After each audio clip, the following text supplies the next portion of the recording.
საკონსტიტუციო ცვლილებების კენჭისყრა მთავარი თემაა პარლამენტს გარეთაც. პრემიერი, მინისტრთა კაბინეტი, დიპლომატიური კორპუსი ყველა თანხმდება, რომ ეს იყო ქვეყნის დემოკრატიული განვითარებისთვის საჭირო გადაწყვეტილება. დღესვე ცნობილი ხდება სარეიტინგო კენჭისყრის ჩატარების მიზეზი. გაირკვა, რომ უმცირესობის მოთხოვნის დაკმაყოფილება პარლამენტის თავმჯდომარეს პრემიერ-მინისტრმა ურჩია.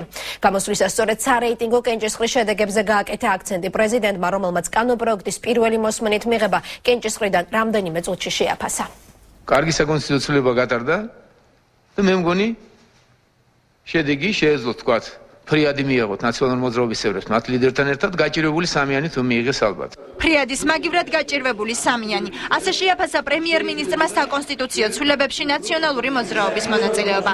სარეიტინგო კენჭისყრაზე დათანხმება პარლამენტის თავმჯდომარეს პრემიერმა ურჩია. მინისტრთა კაბინეტის შეკრებაზე დღეს ბიძინა ივანიშვილმა ამ გადაწყვეტილების მიზეზი განმარტა. პოლიტიკურად იქნებოდა უფრო კარგი რომ არ დამერეკა, შესაძლებელია. მაგრამ ადამიანურად ჯობდა რომ არ დაგვეშვა ჩვენ არავითარი გამონაკლისი და შემთხვევა იმის რომ საკონსტიტუციო ცვლილება ძალიან დაბალი ალბათობით იყო ამის შესაძლებლობა რომ ჩავარდნილიყო ეს არავითარ შიშს არ იწვევს არც ჩემში და არც თქვენში ჩვენ ბევრჯერ ვისაუბრეთ ამაზე საზოგადოებისთვისაც ეს არ იყო საშიში. პრემიერი მიიჩნევს რომ პროცესში ნორმალური მონაწილეობით ნაციონალურ მოძრაობას საზოგადოებიდან მეტი დივიდენდების მიღება შეეძლო. სხვაგვარად ფიქრობს ქვეყნის პირველი პირი. მისი თქმით გუშინ ნაციონალურმა მოძრაობამ დაამტკიცა რომ შანტაჟს არასდროს დანებდება. ყველანაირი ცდელობა იმისა რომ ჩვენ შიგნით გავგვთიშოთ როგორც ნახეთ დამთავრდა სრული კრახით. უფრო მეტიც, ყველანაირი ცდელობა, რომ მე გამიყვანო პოლიტიკურ ბრძოლას საქართველოში, ან ახლა საქართველოსთან ამ მომავალ წლებში, არ გამოგივადა. ხმები მიცეს, მაგრამ რაღაც უმადურად გამოვიდა. აი, მარილი ვერ მოაყარეს. მე არ მგონია რომ ეს საზოგადოებამ სიამოვნებით მიიღო.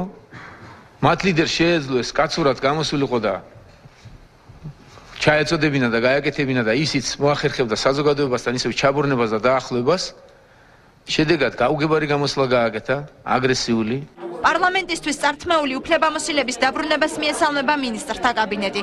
მთავრობის წევრები ცვლილებებს ქვეყნის გამარჯვება დაფასებენ და ამბობენ, რომ აღნიშნული უპირველეს ყოვლისა საქართველოს დემოკრატიულ განვითარებას შეუწყობს ხელს. ყველას გვინდოდა, რომ ესეთი ფუნქცია პრეზიდენტს ავტორიტარული აღარ იქნება. ეს არის მისასალმებელი, თუმცა ასე შემიძლია ვთქვა, რომ მომავალში ძალიან ბევრი საკითხი იქნება, რომელიცაც დასჭირდება ორპარტიული უმცირესობის და უმრავლესობის მხარდაჭერა. ორი კუთხით არის საინტერესო, ერთი როგორც დემოკრატიული განვითარების თვალსაზრისით, მეორე მუდმივად ინვესტორები იყვნენ მოლოდინში იმასთან დაკავშირებით, თუ რა მოხდებოდა ქვეყანაში როგორ შეიცვლებოდა ვითარება. პრეზიდენტის უფლებამოსილების შეზღუდვასთან დაკავშირებით მიღებულ საკონსტიტუციო ცვლილებებს დემოკრატიული თვალსაზრისით დადებითად აფასებს ამერიკის შეერთებული შტატების ელჩიც.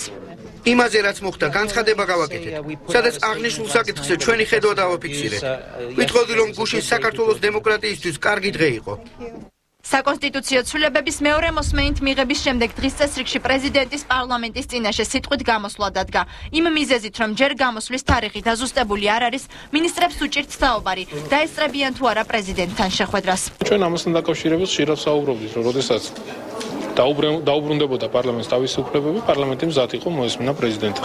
ხადია, რომ ეს შეთანხმებები რაც იყო ამემართულებით აუცილებლად შესრულდება. მე დავესწრები თუ არა ამის შესახებ ახლა გამიჭირდება რო გითხრათ, იმიტომ რომ არ ვიცი თარიღი და არ ვიცი საქართველოში ვიქნები თუ არა იმ დროს. მაგრამ საჭიროა თუ არა პრეზიდენტის მოსვლა.